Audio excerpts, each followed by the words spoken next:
We had a delightful night. Our first night here in Ireland. We're in County Wexford. We're about 15 minutes from the port of Rosslare. Had a bit of a struggle to start off with. We couldn't find anywhere. The places that we looked at initially seemed to be either very busy, very full, or along the side of a road. But our park up last night here at Mailer's Millhouse Bar and Restaurant. We gave them a ring and yeah, not a problem. We've got loads of room. And indeed they have. We had a couple of drinks in the bar. We were lucky to find this place, and a pint of Guinness and a white wine and soda. €14.90. It's going to take some adjusting to get away from Spanish prices, isn't it? What we found as we approached the park up was that this is on the Norman Way. We do like to travel to the places others don't necessarily go. Just next to the mill house there is a windmill, and the story is that when the Normans came they introduced windmills, but more about that later. So we're going to follow the Norman Way and we'll tell you a little bit more about the Normans in Ireland as we go along. The Norman Way is a heritage route that runs along the south coast of County Wexford.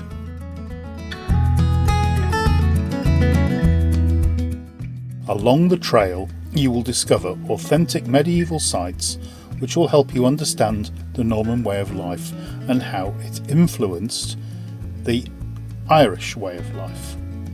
The Norman Way in Wexford is a treasure of Ireland's ancient East.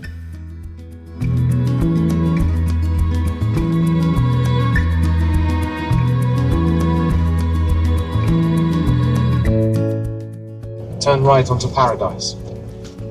So here we are in Paradise. Smells of shit. Paradise smells of shit.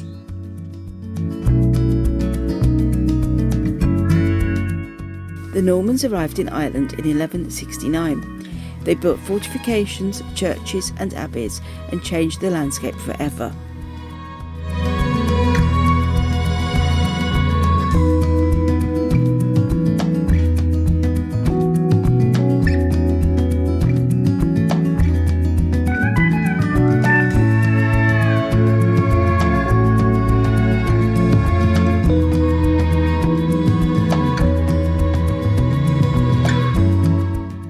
We've stopped here in Kilmore Quay at the Stella Maris Centre, where there's a motorhome service point. We could empty our toilet waste, our grey water and top up our water. €2 donation, which is very sensible. Unfortunately, there don't appear to be any bins here. Bins are a problem in Ireland.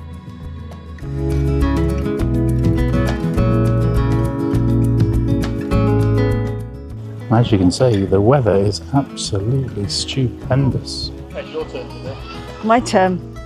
It looks warm. It feels warm. Oh, it is warm. Oh, that is warm. That's nice. I don't mind that.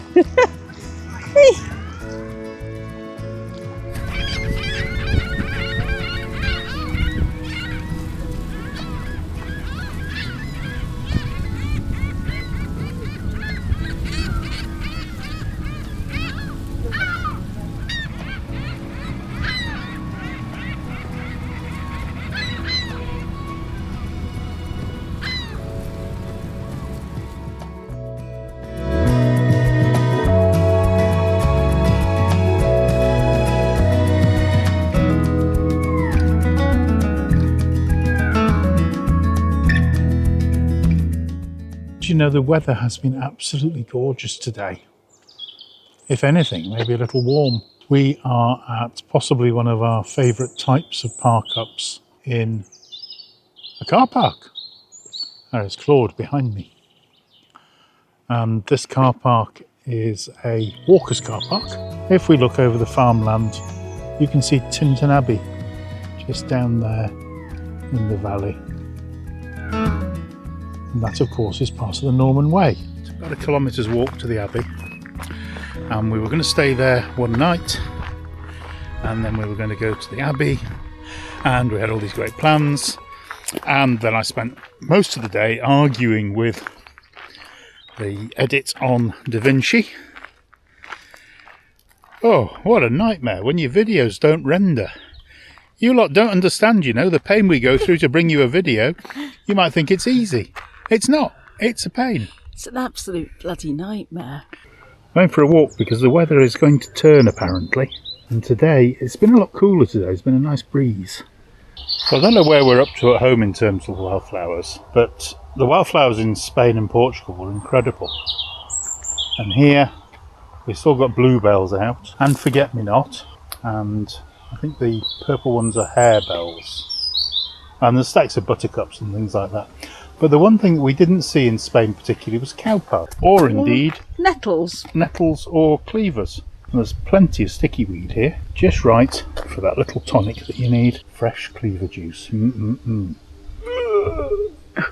It's not nice, is it? So, cleavers, sticky weed, sticky willy, goosegrass.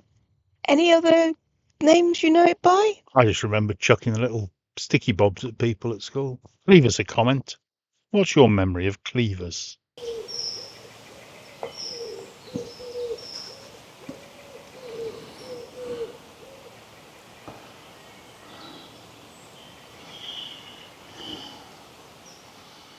And we're rewarded at the end of that delightful woodland trail with the stunning building of Tintern Abbey. Tintern Abbey is a Cistercian abbey, and it was the Cistercian monks who founded the abbey here in the early 1200s AD. Cistercians were very much a closed order. They didn't really rely on external labour and did most of the work themselves.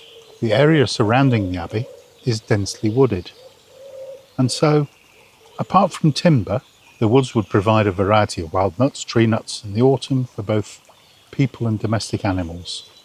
And then blackberries, bilberries, wild strawberries, crab apples, etc. in the autumn months. Just along from the abbey, there is a sensory path. And the idea is you take your shoes off and then you walk down here and into the stream. And once you've done that, you walk across the stream barefoot and then back in up the slope there where we started. It's a lovely idea. It's based on the ideas of Father Sebastian Knipe, who was the founder of hydrotherapy.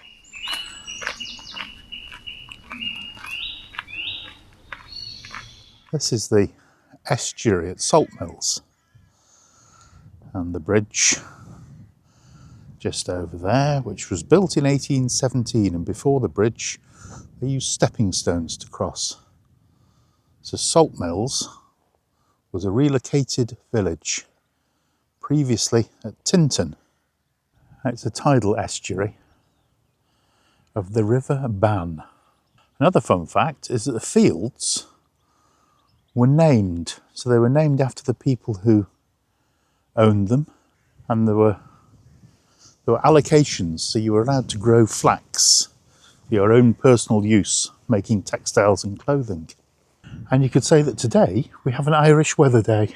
The medieval ruins visible across Bannow Bay are the remains of the town of Clonmines, which is the best example of a deserted medieval settlement in Wexford. It's now in private hands, so you can't visit it. Well, here we are in Templetown. It was the headquarters of the Knights Templar in Wexford. Not quite as ambitious as the Convento de Cristo in Tomar. Many of them came from the higher sort of social orders. As a result, there was a lot of jealousy amongst people in terms of the amount of property and assets that the Templars owned, which was their inevitable downfall around 1312. Having already had most of their properties repossessed. The castle here at Slade Harbour was built in the 15th century, and just along to the left you can see some other buildings. They were salt houses. And one of the things that the Normans did for Ireland was they introduced the concept that eating meat every day of the week was not acceptable. And as a result, the preservation and salting of fish became really important.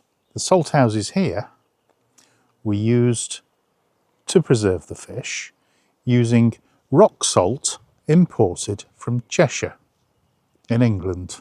They break the rock salt down, boil it, and then preserve the fish in the brine. And here at the end of Hook Head, we have Hook Lighthouse. Which is 800 years old. I laugh in the face of your antiquity. Hook Lighthouse was built by William Marshall, Lord of Leinster and Regent of England, born in 1147 in Marlborough, trained in France as a knight, fought in the Crusades in 1183, visited Ireland between 1200 and 1201 and commissioned Hook Lighthouse. Then involved in 1215 in the development of the Magna Carta, named Regent of England in 1216, had a battle in Lincoln in 1217 and then died in 1219, a Knights Templar. As you drive along, there are so many ruined buildings which are clearly Norman in nature. I mean, this is a castle, obviously privately owned, just sitting down off the Hook Peninsula.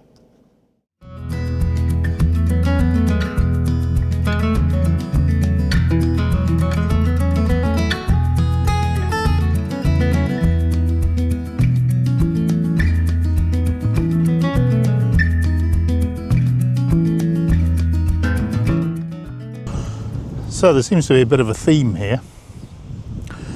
We spent 2 nights in a car park at Tintern Abbey, and tonight we are in a very blustery and blowy car park at Dumbrody Abbey. Dumbrody's just over there.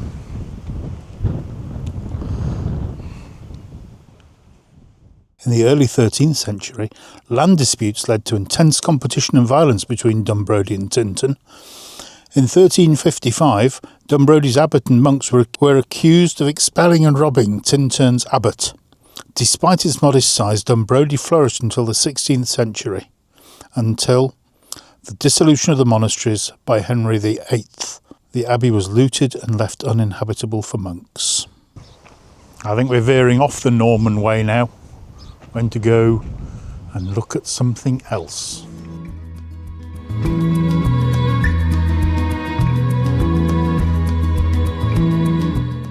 So leaving Dumbrody this morning, we went into New Ross, did a little bit of shopping, didn't think you'd be interested in going around Lidl. And then thanks to Google Maps, we followed some really pretty country lanes. I have a feeling they were probably main roads.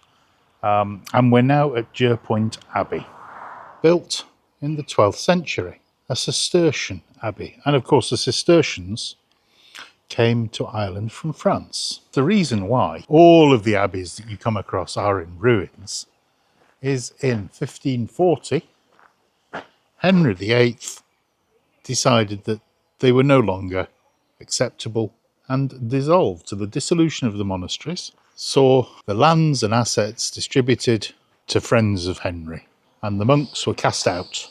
Off you go, bye-bye monks, no more house.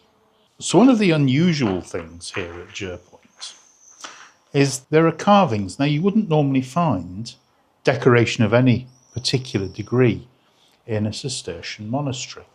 And this was particular to this part of Ireland, that following the Black Death, there was a substantial drop in labour. And so the monks had to go out and learn a trade.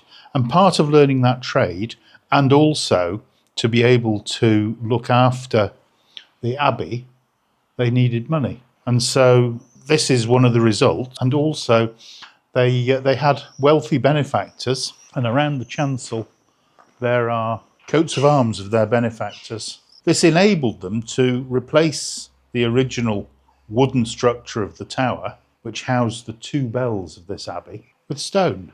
So a little bit down the road from Jerpoint, we come to Kells. No, it's not where the Book of Kells was written. That's in Scotland. I'll have to have that conversation with my navigator. This is an Augustinian priory.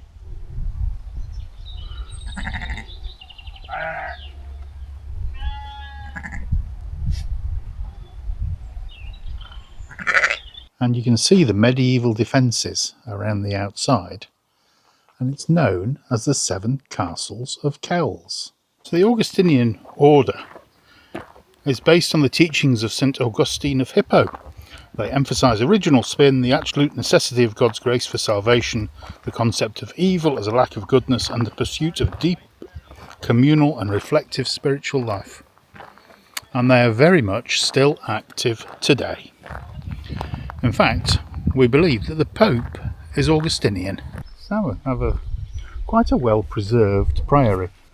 And then in the 1200s, they had some problems, and that was why it became fortified.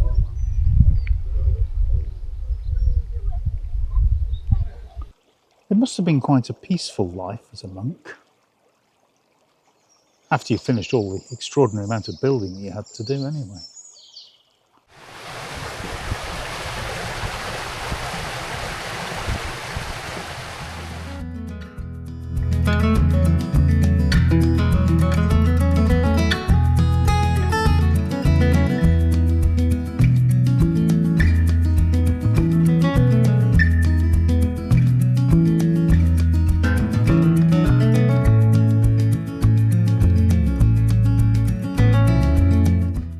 Tonight we're back in a car park. We're in Kilkenny city centre at the Old Lime Works.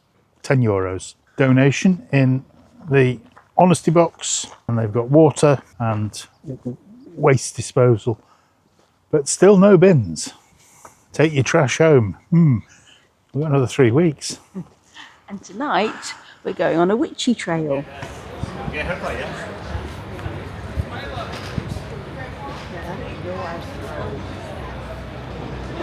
This has been a tavern in Kilkenny since 1324, but it has a dark secret.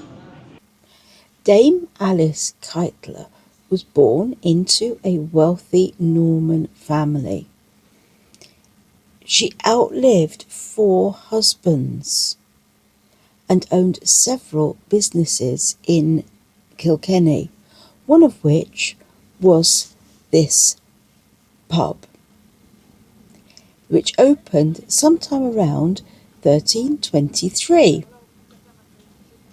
When her 4th husband died, his family accused her of using sorcery and poisoning him, and she was the first woman to be accused of being an incubus and of using potions and spells to murder.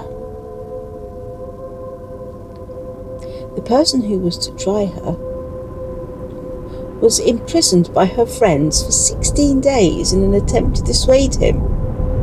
When that didn't work and she was found guilty, they managed to help her to escape, and she was never heard of again.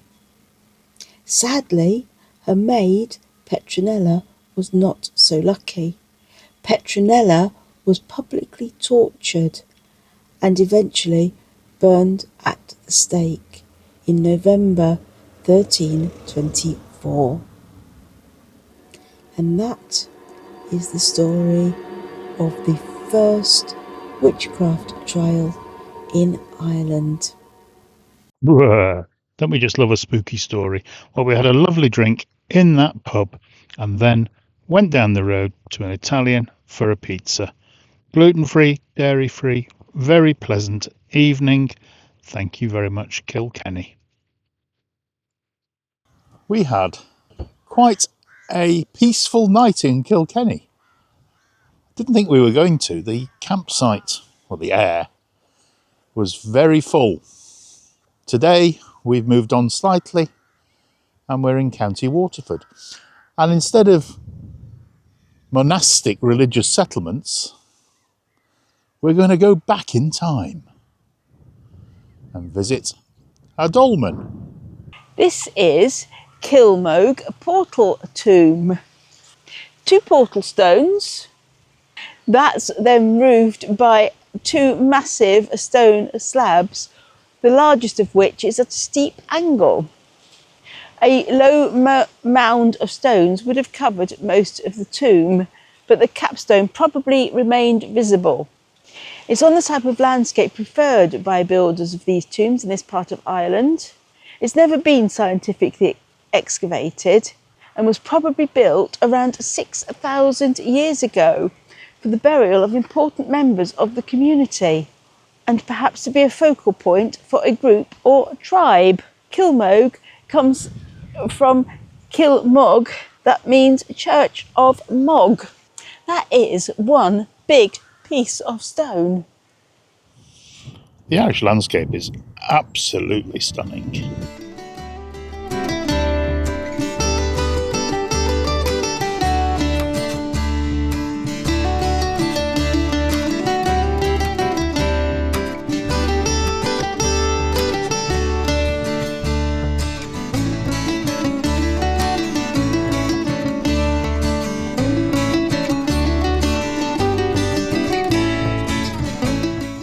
So with absolutely no apology for the driving footage, we are now driving along the Copper Coast, and the views were stunning and the roads were narrow.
So as you would imagine, the Copper Coast takes its name from the fact that they used to mine copper here. And if you've been to Cornwall, these probably aren't an uncommon sight, as it housed a beam engine that allowed them to move people and materials up and down from the bottom of the shaft.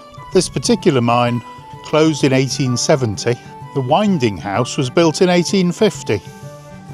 Over the years, there were rumours that the copper wasn't worked out, and in 1906 they attempted to reopen it, unsuccessfully, because there was no copper left. Most of the car parks had height barriers. It was very difficult for us to stop and actually look at anything being in a van. And then we got to the visitor centre, and that's only open 3 days a week. Such a beautiful place. Okay, tonight's park up is in Dungarvan, and we can't get much closer to the sea than this. So the Dungarvan park up is about 9 bays, so we're parked in the car park alongside, along with a multitude of other vans. It's €10, there are services here, and it's raining. Well, Dungarvan was a quiet place and the most beautiful moon last night. So, you know the drill. Please subscribe, give us a like, leave us a comment. Thank you so much for watching. Watch out for the next video when we continue our travels in Ireland.